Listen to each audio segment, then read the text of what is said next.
16 December বিজয় দিবস উপলক্ষে জমে উঠেছে ফুল বেচাকেনা। গ্রাহকের চাহিদা পূরণে ব্যস্ত সময় পার করছেন ফুল ব্যবসায়ীরাও। ফুলের দোকান থেকে বিস্তারিত জানাতে যুক্ত হচ্ছেন সহকর্মী নয়ন বড়ুয়া। জয়, ফুলের বেচাকেনা কেমন হচ্ছে, কেমন দেখছেন?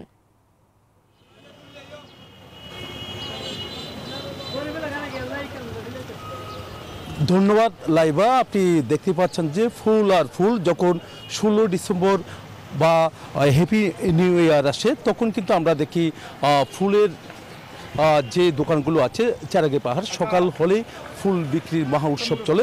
কোটি টাকার ফুল বিক্রির আশা নিয়ে তারা কিন্তু এই ব্যবসা বাণিজ্য করছে বলে আমাদেরকে জানিয়েছেন। এক সপ্তাহের মধ্যে তারা কোটি টাকার বেশি তারা ফুল বিক্রি হবে। এখানে আমরা দেখছি বিদেশি যে ফুলগুলো আছে, বিদেশি ফুলের পাশাপাশি দেশীয় ফুলও কিন্তু যোগান অনেক বেড়েছে।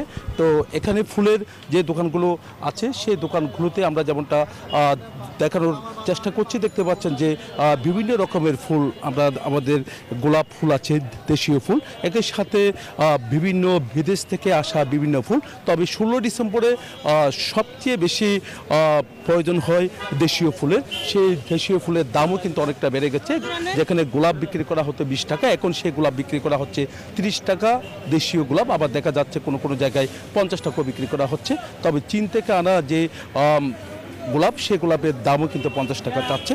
তবে যারা ক্রেতা, যারা ফুল নিতে এসেছেন এমনকি যারা অর্ডার দিতে এসেছেন, যেহেতু রাতেই কিন্তু যে যারা শহীদ মিনারে শহীদদের স্মরণ করতেই কিন্তু ফুল দিয়ে তাদেরকে শ্রদ্ধা জানাবেন, সেই ফুলের দোকানগুলোতে কিন্তু আমরা দেখছি সেখানে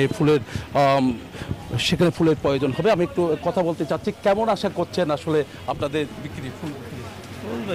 আমরা তো আশা করতেছি ভালো, তবে প্রতিবারের তুলনায় কেমন জানি মনে হচ্ছে এবার একটু কমই হবে 16 ডিসেম্বরকে ঘিরে। এখন যতটুকু পরিস্থিতি মনে হচ্ছে এখন পর্যন্ত এরকম কোনো কাস্টমার দেখা যাচ্ছে না আগের তুলনায়। অনেক ফুল এনেছেন? ফুল নিয়ে আসছি আমরা তো প্রতি বছর হচ্ছে 16 ডিসেম্বর যেটা টার্গেট থাকে ওটা হিসাব করে ফুল নিয়ে আসছি। এখন বাকিটা হচ্ছে উপর আল্লাহর হাতে আর কি, যদি হয়।